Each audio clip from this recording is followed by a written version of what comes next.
All right, Wambui, first of all, you can start by just telling us who you are and what you do. Okay, I am Wambui Kariuki. I am a mom of two. I am a wife to my husband Brian. Um, Professionally trained as a medical doctor, but that's on hold because I'm now a stay-at-home mom, and I have been for, it'll be 4 years in July. Wow. So yeah, and I'm a writer. Okay. Yeah.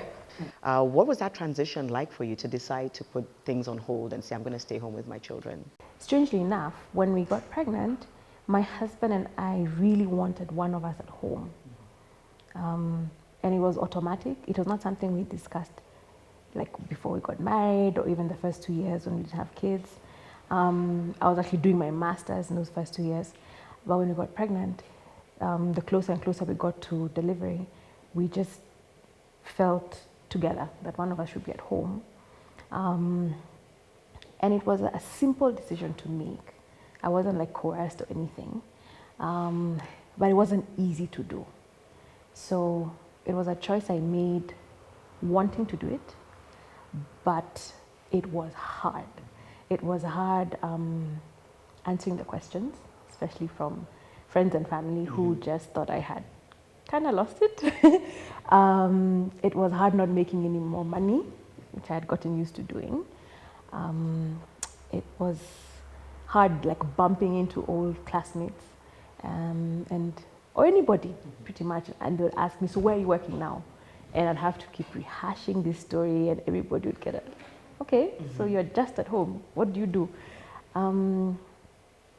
So people's perception of my decision was difficult for me for at least a year and a half, maybe even 2 years, until one morning I woke up and I just realized I don't care anymore what people think. Yeah, and I'm sure you were more fulfilled. Totally. Yeah. It really was because it's what we wanted to do, and the more I stayed at home, the more we knew that we'd made the decision right for our family. Yeah. And yeah, my kids are better for it, because especially with my son's character, he is a very hard kind of boy. So he needed you to be He present. needed me to be at home. Yeah. And now I'm loving it so much that, sometimes I ask, so when are you going to go back to work? And I'm like, I don't know. Someone told me sometimes you just get addicted to the freedom, so. Yes, yeah, because now the whole like waking up every morning to go somewhere, and then for me it would not be a 9 to 5, it would be shifts and calls and whatnot. Oh, it's just exhausting to think about. So I don't know when it'll happen, but as they go to school and I get a lot of hours where I'm not with them, then I'll figure out how to make that work. Okay. But for now, I'm very happy. I have 2 more questions. So the second one is a little bit about your blog. If you can just summarize what inspired the blog and what's the key message that you want to put out there, whether it's to women or to mothers.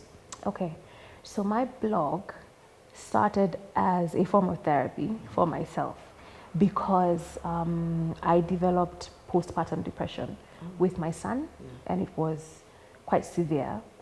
And then I had a miscarriage about 2 years later, and then a year later I gave birth to my daughter, and I got a more severe case of postpartum depression and postpartum anxiety.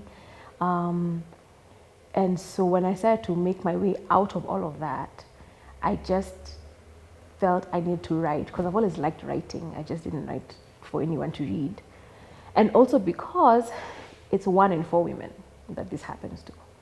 And there are very many women in Nairobi who have children. And I thought this has to be talked about because it's virtually unknown on the African continent. I have actually been searching for blogs, African blogs. I can't find any, or any kind of organization or whatever dealing with African women. All of my support system structures have been blogs and websites abroad, out of the continent.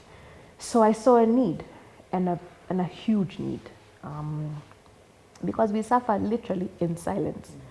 And you have to go back to work, and you have to smile and say you're happy being a mom. So I was writing, and writing it was cathartic for me, it was healing for me. And then it's been affirmed, getting emails and meeting with women who've read the blog, and they're like, oh, I've gone through the exact same thing. So that's been really good. Yeah. Yeah. And the name is the Orchid Bloom. The Orchid Blooms. Yeah. Blooms. Yes, the orchidblooms.com. Right. Yeah. Okay. Third question, which is on, yeah. Okay. There's apparently a letter for you. Okay. I'm going to let you read it out loud. I'm going to step out and let you read it out loud. Guys. Oh, I just had makeup done.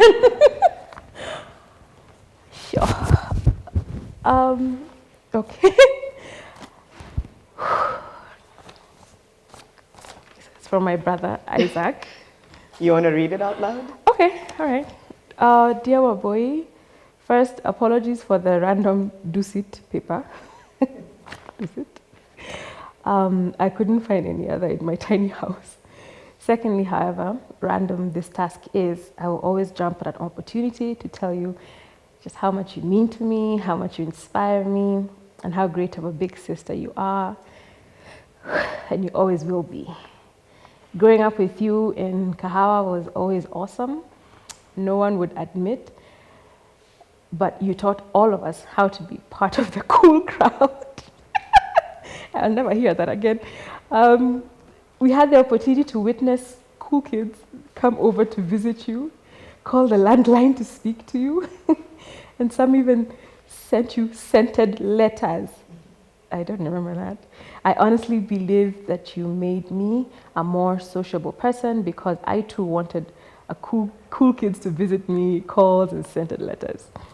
You had all of these attention, not only because you're undeniably beautiful, but because your compassion for people can be felt from the moment you open your mouth to say hello. It is your never-ending desire to know someone for who they are, empathize with what they're going through, and help them out of it. Your journey as a mother has been especially dear to me. From the moment you told us that you were pregnant with your first son, to your trials during your miscarriage, and finally raising Savannah. I have seen you grow as a person so much, it's actually unbelievable. Thank you for showing not only me, but the world that you always have to look to God for strength, no matter how tough the situation is. You have soldiered on when even we as a family have struggled to do so. Your brave efforts to help other mothers with their struggles should be awarded by Michelle Obama and Oprah and Beyonce. Keep doing what you're doing. I love you so, so much. You're everything to me.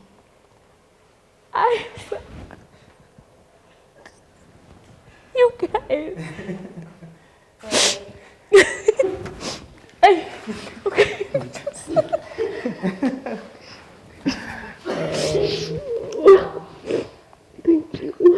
Thank you. Sure. You look so nice. Hey, Janet.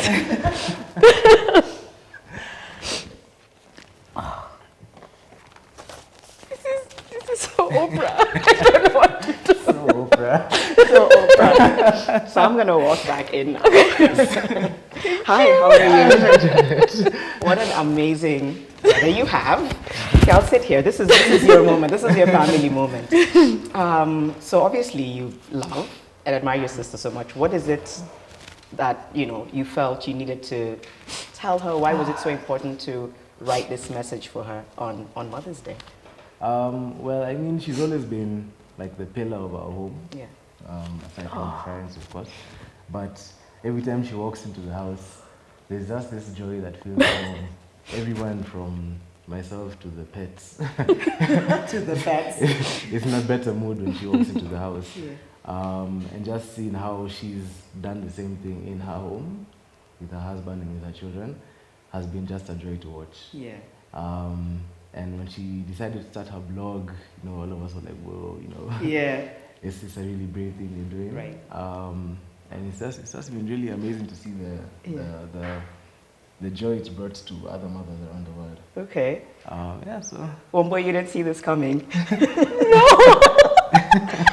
We just obviously worked some magic behind the scenes, but you seem to be a woman who's touched so many lives. And so this Mother's Day, we just really want to celebrate you. And maybe before I let you, give a message, do you have, I know you've written a letter, but do you have a special Mother's Day message for your sister? I love you, and I love your children, and I love what you're doing for them, and I can't wait to see the wonderful people they grow up to be, and hopefully more children. He clearly loves being a Thank you. Wambui, I know this is a special emotional moment for you, but whether it's for moms who've gone through your experience or just mothers in general this Mother's Day, what would you want to say? What do you want them to take home with them this Mother's Day? Well, to those who it's brought more pain than joy, having children or being pregnant or not being pregnant, there's nothing wrong with you. There's nothing wrong with you. You're not defective if you couldn't have a natural birth and had to go in for cesarean, or you couldn't breastfeed and your child was on formula from day one. Or you've miscarried many times and you're still, going in for your IVFs and they're failing. There's nothing wrong with you. We live in a fallen world and there's a lot of pain in it, but God's grace is sufficient for each of your situations. And for those of you particularly who are in postpartum depression right now, it will end. I know it sounds like I'm lying to you, but someone told me the same thing when I was in the thick of it, and it has ended for me. So much so that having another baby doesn't make me want to jump off a building. So the light is still somewhere. I know it's completely dark, but it's still there, and it'll come back. Yeah, thank you. Thank you for just being so powerful. Thank you. Thank you, Bella. Thank you. Ay, ay, ay. Okay then. Yeah.